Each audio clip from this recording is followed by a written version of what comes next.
How much do you have to prepare for Christmas yet? I know my family is notoriously bad at this. Some years we are sort of ready, and I think this year we'll be okay. But usually we are so busy with myself being a pastor, my wife as a teacher, that inevitably we get behind on something. Christmas cards, we are very bad at those.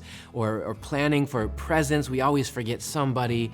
Or even decorations, by the time we finally put some of them up, it's not even worth putting them up anymore. Is this the way you are with Christmas preparation?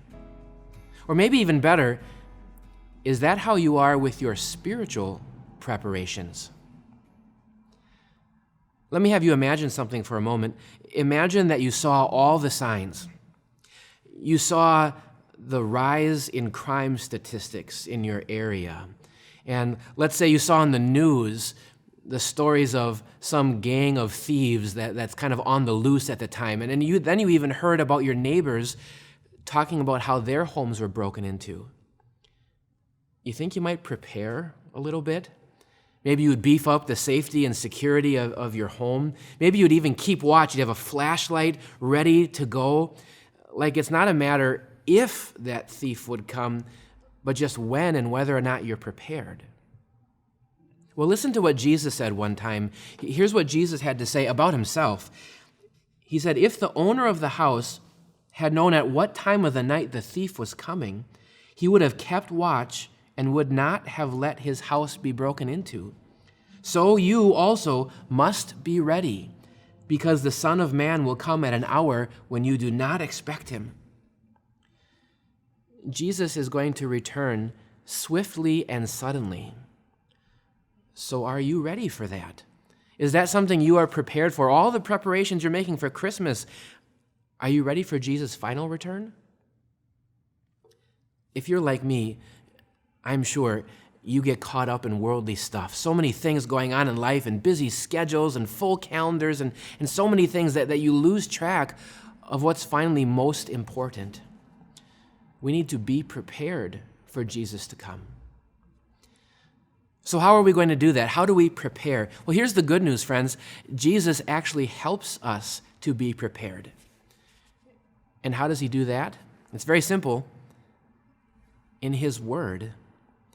Did you know that in John chapter 1, Jesus is called the Word, the Word made flesh?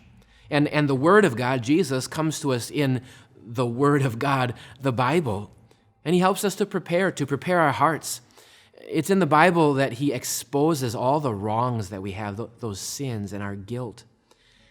But it's also in the Bible that he tells us the good news of his forgiveness, that like a flashlight in the dark, he beams his lights of love and forgiveness on us, that he beefs up our safety, our security, because he tells us the good news of the peace that we have with God.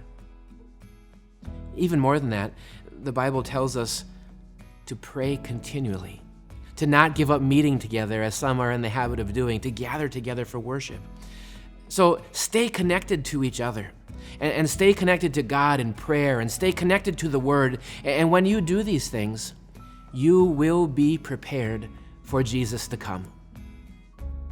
There are so many ways that we can prepare for Jesus to come. What are some things that you do as your life gets so busy to keep your heart and your mind focused on Jesus and his return? Share some things with us so that we can join you and then we can share ideas, and come back and join us the rest of this week as we prepare for Jesus to come. Hey everyone, Pastor Mike here with Time of Grace. Did you know that our ministry is 100% donor funded? That's a fancy way of saying that we don't receive buckets and buckets of money from the government or from any church or denomination. Instead, our ministry is completely fueled by people just like you. People who listen and watch our videos, people who give generously, and people who allow this message to spread to more and more souls whose lives are then changed. So for all of you who give, thank you so much. And for all of you who haven't given yet, we would love for you to do so. We really need your support. We want to reach people now with the good news of Jesus, which is why we need your help. Thanks for praying about that. Thanks for considering it. And thanks in advance for your support. God bless.